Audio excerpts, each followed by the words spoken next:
talking of superstars, alongside us today and now is talkSPORT Fight Night presenter, the wonderful Gareth A.Davies, who joins us. Looking dapper as always. Hello, Gareth A. Great to be here, gents. These are always wild and wacky occasions. 4,000 fans coming in for the press conference. They opened the seats. Well, there aren't 4,000 in here, but there are a few thousand. These are very unusual events. When you say unusual, in what respect do you mean?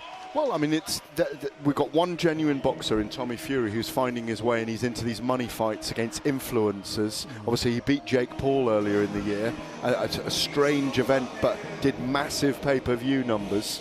Now KSI is calling him out, the biggest influencer in the UK, who's learning to be a boxer in a genuine gym, transforming himself physically, emotionally and mentally into a fighter. You don't play boxing, you don't play it like you do darts or even football, if I hasten to say that. Obviously, you have to have the top. Don't look at me like that, Mr. Bent. I know, it's different to fighting. Yeah, of course, of course. You know, it's about time you had a fight, frankly. Handsome, big, muscular. It's about time. You talk to me, or? No, yeah, oh, no, fine, you okay. always. You're always big, handsome and muscular. But this is it's a weird world, fighting. And I respect all these guys for, yes, people are accusing them of hijacking the fight platform or holding it to ransom with all their followers. But at the same time, at the end of the day, they get those nerves in the dressing room and they've got to go out there and fight in front of friends, family and fans. Let me ask you a question, Gareth. You spoke about Tommy Fury there. Do you think he's in the right place? Because I don't know what you rate of his boxing skills and how far he can go in boxing actual boxers, or do you think he's in the right space now fighting these influencers? I know he'd probably say himself he wants to go on and fight for British titles, world titles. I get that. But you've seen enough of him. Do you think he's in the right space? He's got a horrible problem, but a good one. Yeah. Which is, he's just had a new family with Molly May. Bambi? I think Bambi the baby. The problem he's got is from a massive boxing dynasty who want him to be a veritable world champion one day. But he's going down the route where he's earning, I think we can hear him in the background, getting paid millions of pounds. What will he get for this fight? I reckon probably 5 million. Gee. But exactly, you both, the looks on your faces, the noises you just exuded. Why is he going to turn it down? Well, there's no way he should turn it down, right? I mean, listen, it's all about supply and demand. Okay, if the demand wasn't there, then they wouldn't be making this kind of money. And I tell you what's interesting is these kind of fighters, they're not aimed at me and Benji. They're aimed at the next generation of influencers, of YouTubers, of sports fans, of fight fans, and so on. So I think there's a huge gulf between people like myself that have been brought up watching boxers from Mike Tyson, Frank Bruno, from Tim Witherspoon, all the way to where we are now. So there's a completely different breed of fight fans and sports fans. I dare I say it, I know it makes me sound old, but the kids, the 3,000-4,000 kids we've got behind us, do you think that that's where this sport and a lot of sports could be going? Because very rarely now do people of that generation sit down and watch TV like we used to when we were their age. Do you think this is where sport could be going now? It's on the fringe of fight sports, this is. It's not the mainstream. Numbers don't always dictate the purity of things. It's a bit like when the Ashes came around this summer between England and Australia. It was an extraordinary series, but most people the mainstream watch 2020 cricket or the 100, don't they? Of course. Most people want to see. Eddie Hearn was on Test Match Special earlier in the year saying women's... He gets everywhere, that fella. He does, he really does. He was very good on it, though, because he's a cricket fan, and he was saying women's cricket needs to create these characters that throw their bats when they've got out and they don't feel they should be out. And I think we're starting to see that. We've just seen it in the Women's World Cup, where these personalities are to the fore, where you do get difficult characters. If you shout, fight, fight, fight in a playground, everyone will form a circle in the corner. And it's similar to that in a way. And I'd rather our influencers just passing on the stage. KSI is just going up on the stage right now to face off against Tommy Fury. Logan Paul's already up there. Dylan Dennis is it backstage, just had a chat to him. Know all these guys from the fight world. It's an event outside the mainstream, but it's sports entertainment rather than pure sport. Let me ask you a question. This is a big fight, as you said, KSI taking on Tommy Fury. Do you give him a chance, KSI, in this fight? Because he's been talking about Tommy Fury for a long time, and I know it must get frustrating for Tommy Fury, getting called out by all the YouTubers, as you put it. But do you think you give KSI a chance in this fight? And also as well, Gareth, when you look at Tommy Fury, he's almost got boxing on his shoulders again, because everyone's going, well, you can't lose this fight.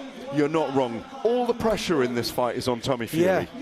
KSI has nothing to lose. No. He's a smaller guy. He's not from a boxing dynasty. 10 generations of bare-knuckle fighters Tommy Fury is from. His brother's the WBC heavyweight champion of the world.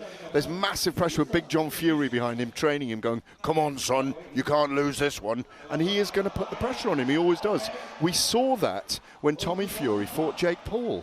That he had a nervousness about him. He was knocked down in the last round. There was jeopardy in the fight. And that's why it's fascinating. 40 million KSI subscribers, 40 million, believe that he can do anything. Do you think that other boxers have a problem with the amount of money people like Tommy Fury is going to make in this fight?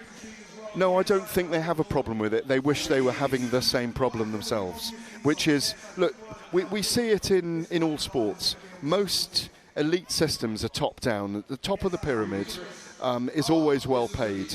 These guys have had a leg up purely because they've got numbers already, and that's why there's talk about they've ransomed the platform of fight sports or combat sports world. I think sometimes there is a feeling that what should happen promotionally, those that earn big money, the big heavyweight fights, some of the money should be filtering down and back into the grassroots, because boxing exists because of the grassroots. You can't develop, much like football, without the junior clubs, without the academies, you never get these great players. But some of the boxers now, the YouTubers, don't have that upbringing, do they?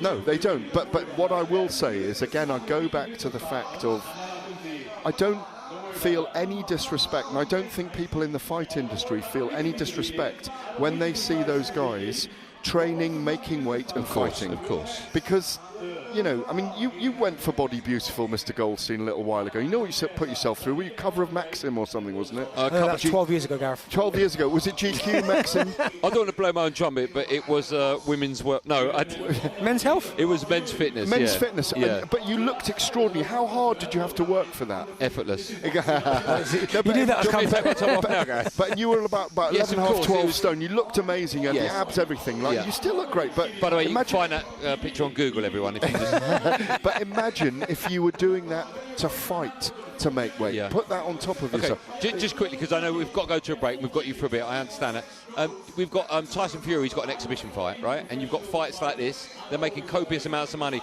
Do you expect to see more exhibition bouts between top heavyweights and YouTubers, social media influencers? I don't think it's an exhibition bout, by the way, in Saudi Arabia.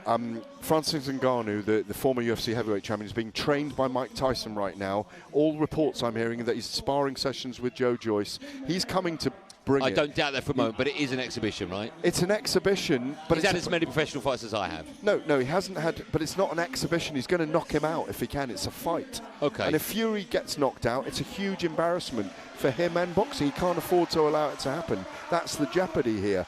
Will we see it more? Yes, because boxing is a sport, but it's also a business. We are seeing the move away from Vegas at the moment with all the big fights, and towards the Middle East. We're seeing that a lot. But these kind of occasions, this is happening in Manchester. We're there a couple of weeks before with Chris Eubank Jr. and Liam Smith. We're in Poland at the weekend with talkSPORT for Usyk and Dubois. Let's enjoy it while we've got it.